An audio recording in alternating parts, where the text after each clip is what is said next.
खुलुमबाय लोगोफोर, गोजोन फुंबिलि बयनिसिमबो। नोंथांमोनखौ गोदान भिडिअ'आव आरो फिन खेबसेबाव बरायनाय जाबाय। आं दिनै नोंथांमोननि सिगाङाव 14 फागुन दान 1431 एबा 24 फेब्रुआरि 2025 मायथाइनि सानसेनि फानजामुथिखौ फरायथिनो लादों। आसा खालामो नोंथांमोना भिडिअ'खौ नायना मोजां मोनगोन। गिबियावनो दङ मेष राशि। दिनै नों मेलेमारि हाबानि गेजेरजों रां आरजिगोन। बेसादारि राहाफोरनि फारसे बांनाय गोसो जानाया बेफोराव जौगाहोनो हागौ। दावबायनायनि थासारिया गोजोन आरो मुलाम्फा गोनां जागोन। जुदि जायखिजाया जाहोननि थाखाय नोंथांनि खस्थ'आ खमायलाङो, अब्ला बेयो जिउनि गोबां बिथिंफोराव गोहोम खोख्लैनो हागौ। बावैसोनि जाथायफोरा नोंथांखौ गोजोन गैयै मोनहोनो हागौ। नोंथांनि हाबाफोरा गोरलैयैनो आबुं जानो हमगोन। जुदि नोंथाङा दिनै फालांगिनि थाखाय बायजोआव थांगासिनो दं, अब्ला नोंथांनि दलिलफोरखौ मोजाङै नायग्रोम। दिनै गावनि सावस्रिखौ जोथोन ला। नोंथांनि दिनैनि खाफालगोनां दिगआ जादों खोला, खाफालगोनां अनजिमाया जादों 2 आरो खाफालगोनां गाबआ जादों गोथां गाब। वृषभ राशि। दिनै नोंथाङा सोरजोंबा गिख्रंथाव बाथ्रा दान्थेलायनाय जानो हागौ। बे बुलायनायनिफ्राय बारग'नो गासैबो नाजा, नङाब्ला उनाव नोंथाङा दुखु मोननो हागौ। बे समाव खालामनाय जायखिजाया बाथ्रा दान्थेलायनाया गिख्रंथाव महर लानो हागौ। खालि नोंथांनि थांखिफोरनि सायाव नोजोर लाखि आरो नोंथांखौ गाज्रि आखु दिन्थिनाय जादोंब्लाबो थासारिखौ बांहोनो दाहो। दिनै नोंथाङा गोमानाय सम्फथिखौ मोनफिनगोन, बेनिखायनो नोंथांनि बिसना सिङाव आरो ड्रयाराव मोजाङै नायनो नाजा। नोंथांनि बेसेनगोसा बेसादफोरखौ बै जायगाफोराव मोननो हागौ जायखौ नोंथाङा माब्लाबाबो सानफेराखैमोन। नोंथांनि दिनैनि खाफालगोनां दिगआ जादों सानजा, खाफालगोनां अनजिमाया जादों 3 आरो खाफालगोनां गाबआ जादों गोथां गाब। मिथुन राशि। दिनै नोंथांनि साना सिगांनिख्रुइ साबसिन जागोन। नोंथाङा नोंथांनि इयुननि बागै एसे साननो हागौ। नखरनि बयजोंबो सोमोन्दोआ साबसिन जागोन। नोंथाङा खामानिनि जायगायाव मदद मोननो हागौ। नोंथांनि आयआ बांनो हागौ। नोंथाङा लोगोफोरजों मोनसे हाबाफारिनि बिथांखि लानो हागौ। नोंथांनि गासैबो हाबाफोरखौ साबसिनै फोजोबनो हायो। नोंथाङा जाफुंसारनायनि गोदान लामा मोननो हागौ। नोंथांनि खुदियाया माबा मोनसे खामानियाव जाफुंसारनायनि थाखाय नोंथांनि खुसिया बांनो हागौ। नोंथाङा गोहो गोनां मोननो हागौ। जुदि नोंथाङा फालांगियारि बादायलायनायाव साबसिन जानो लुबैयो, अब्ला मोजाङै बिजिरनो रोखा खालाम। नोंथांनि दिनैनि खाफालगोनां दिगआ जादों सोनाब, खाफालगोनां अनजिमाया जादों 5 आरो खाफालगोनां गाबआ जादों गोथां गाब। कर्क राशि। दिनै इयुननि थाखाय नोंथांनि राङारि बिथांखि बानाय आरो नोंथांनि सानथांखिफोर आरो थांखिफोरखौ थि खालामनो नाजा। खामानि मावथायाव नांलायनायफोरनि सुस्रांनाया गोजोन आरो खुसिखौ बांहोगोन। रमान्सआ दिनै नोंथांनि गोसोआव थागोन। सांग्रां जा, मानोना नोंथाङा मोनदांनाय नारसिननाया नोंथांनि जिउ लोगोरिनि फारसे गोरोन्थियै दिथा होजानो हागौ। हरखाबै मोनसे गोदान खौरांआ नोंथांखौ उन्दुनायाव गोदै सिमां होगोन। नोंथांनि गोसोआव जिंगा आरो गोजोन गैयै जानो हागौ। समाजारि सावरायनाया नोंखौ खुसि लाखिगोन। खुरमा बाहागिफोरा नोंथांनि दुखुआव बाहागो लागोन। गावनि पार्टनारजों बोसोन लायाजासे बिथांखि दाखालाम, नङाब्ला नोंथाङा बिसोरनिफ्राय गाज्रि फिनजाथाय मोननो हागौ। नोंथांनि दिनैनि खाफालगोनां दिगआ जादों साहा, खाफालगोनां अनजिमाया जादों 7 आरो खाफालगोनां गाबआ जादों गोमो गाब। सिंह राशि। मुलिनि बिथिङाव खामानि मावग्रा सुबुंफोरा गावसोरनि ओनसोलनि बायजोआव खामानि मोनगोन आरो सोमोनांथाव आरो रंजानायनि गलायमोन्देर मोन्दांथि मोनगोन। नोंथाङा नोंथांनि खामानियाव गोसो होनांगोन। बे समा गोख्रै बारलांगोन। फोथाय दि नोंथाङा थार थिरांथा लाबाय। नोंथाङा राङारि आयदाफोरनि सायाव मोनसे मख'जाथाव थिरांथा लागोन। मोनसे थार आरो गोख्रै थिरांथाया नोंखौ गुबुनफोरनिफ्राय सिगांसिन लांगोन। नोंथांनि राङारि बोसोनगिरिनि बाथ्राखौ मोजाङै खोनासं आरो बेनि सायाव खामानि माव।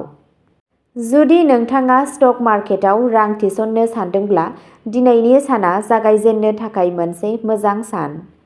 नोंथांनि दिनैनि खाफालगोनां दिगआ जादों खोला, खाफालगोनां अनजिमाया जादों 1 आरो खाफालगोनां गाबआ जादों गोसोम गाब। कन्या राशि, दिनैनि साना नोंथांनि थाखाय जोबोद मोजां जागोन। नोंथाङा नोंथांनि गियानजों गासैबो हाबाफोरखौ सामलायगोन। साख्रि मावग्रा सुबुंफोरा लोगोफोरनिफ्राय मदद मोनगोन। नोंथाङा नोंथांनि पार्टनारजों बबेहायबा बायजोआव थांनो सानथांखि लागोन। फरायसाफोरा बादायलायनायनि फारसे सांग्रांथि जौगाहोगोन। नोंथांनि सावस्रिया मोजां थागोन। गोनांथि जानाय सोरखौबा हेफाजाब होनाया नोंथांनो मुलाम्फा होगोन। नोंथाङा नोंथांनि बिमा-बिफानिफ्राय मदद मोनगोन। नोंथाङा गथ'फोरजों सोमोन्दो गोनां माखासे गोजोनथाव खौरां मोनगोन। थानसालियाव एसे सम हगार आरो नोंनि जिउ लोगोरिजों नोंनि सोमोन्दोआ गोदै जागोन। जायखिजाया गिदिर रां थिसननायनि सिगां हाथाइखौ मोजाङै बुजि। नोंथांनि दिनैनि खाफालगोनां दिगआ जादों सानजा, खाफालगोनां अनजिमाया जादों 8 आरो खाफालगोनां गाबआ जादों टमेट' गाब। तुला राशि, दिनै नोंथाङा रांखान्थियारि आरो नखरारि मोन्नैबो आयदायाव मुलाम्फा जानो हागौ। नोंथांनि मोजां मोनसिननाय आदारखौ रंजानाया दिनै नोंथांनो खुसि लाबोगोन। गावनि साख्रियाव गोख्रोंसिन खामानि माव। लोगोफोरजों दावबायनायनि खाबु दं।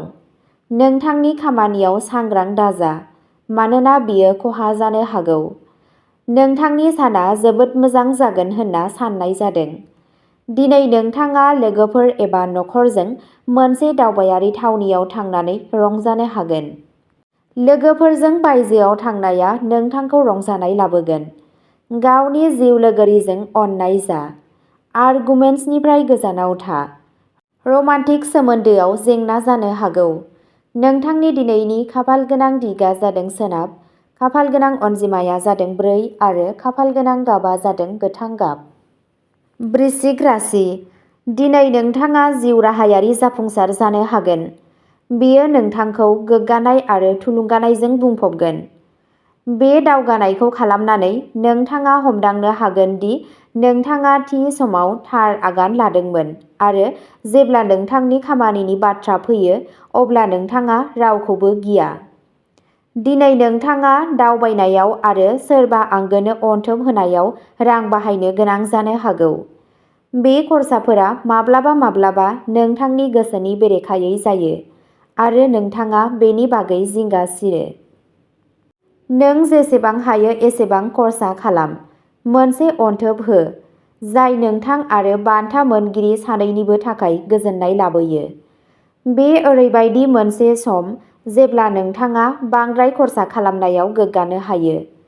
नोंथांनि दिनैनि खाफालगोनां दिगआ जादों साहा, खाफालगोनां अनजिमाया जादों 8 आरो खाफालगोनां गाबआ जादों टमेट' गाब।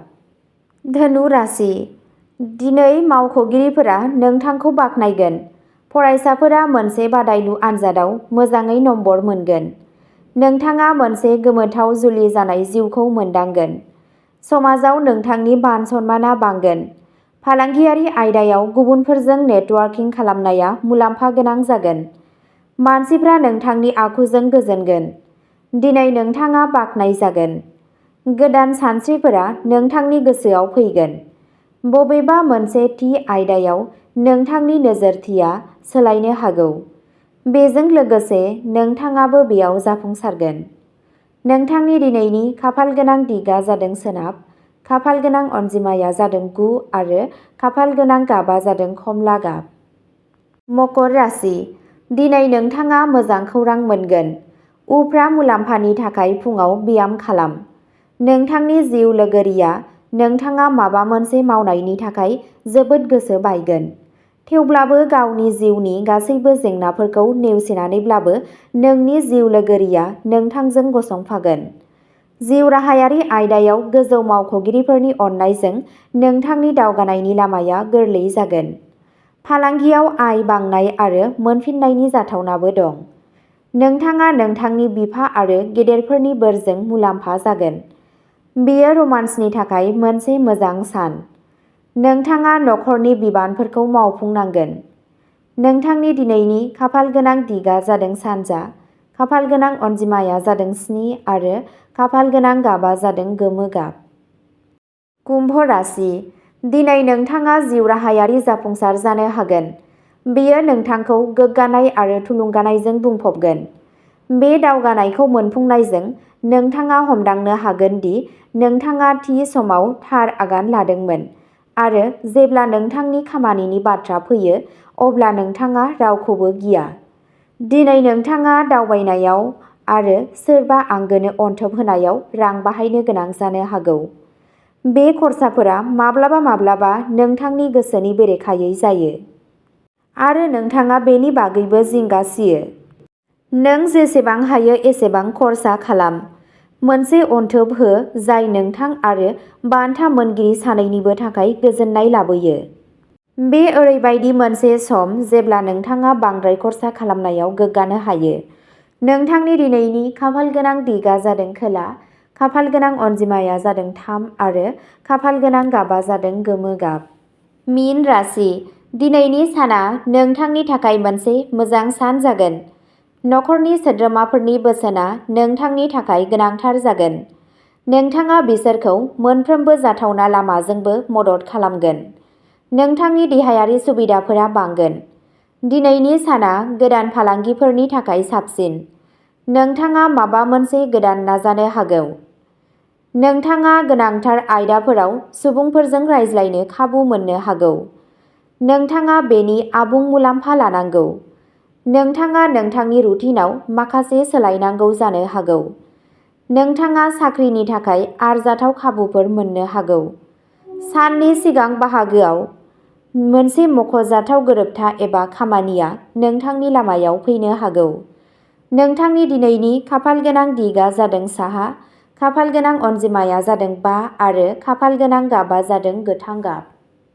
अब्ला दिनैनि राशि फरायथिनाया एसेनोसै।